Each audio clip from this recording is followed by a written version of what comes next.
নমস্কার বন্ধুরা, আপনারা দেখছেন সিনে ইনসাইড। শুধু তোমারই জন্য ধারাবাহিকের আজকের পর্বে দেখবেন বাড়ির সবার জন্য রাহি লুচি করে নিয়ে আসে।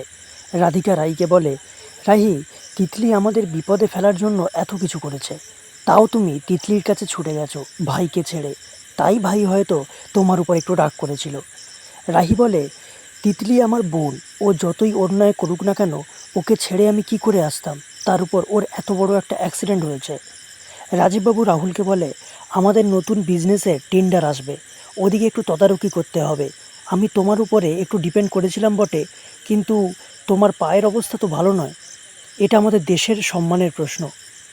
সেই সময় রাধিকার বর বলে, যদি কিছু মনে না করেন তাহলে আমি এই দায়িত্বটা নিতে পারি, কিন্তু কোনো টাকা পয়সা নেব না। এটা শুনে সবাই অবাক হয়। রাহি মনে মনে বলে, আমার কেন জানি না মনে হচ্ছে এই লোকটা সুবিধের নয়। রাজীববাবু অবশেষে রাধিকার বরকে দায়িত্ব দেয়। এরপর জিয়া রাহুলের জন্য খাওয়ার অর্ডার করে। রাহি রাহুলের জন্য লুচি তরকারি নিয়ে আসে। জিয়া রাহিকে বলে, রাহুল ওসব খাবে না। রাহি বলে, রাহুল এটাই খাবে। এই নিয়ে তাদের মধ্যে তর্কাতর্কি হয়।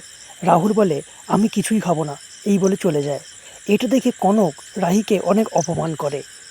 এরপর রাহি কষ্ট পেলে কিছুক্ষণ পর রাহুল রাহির জন্য খাবার নিয়ে আসে এবং রাহিকে নিজের হাতে খাইয়ে দেয়। তাহলে কি হতে চলেছে বন্ধুরা, জানতে দেখুন শুধু তোমারই জন্য। ভালো লাগলে আমার চ্যানেলটিকে সাবস্ক্রাইব করে পাশে থাকুন। ধন্যবাদ।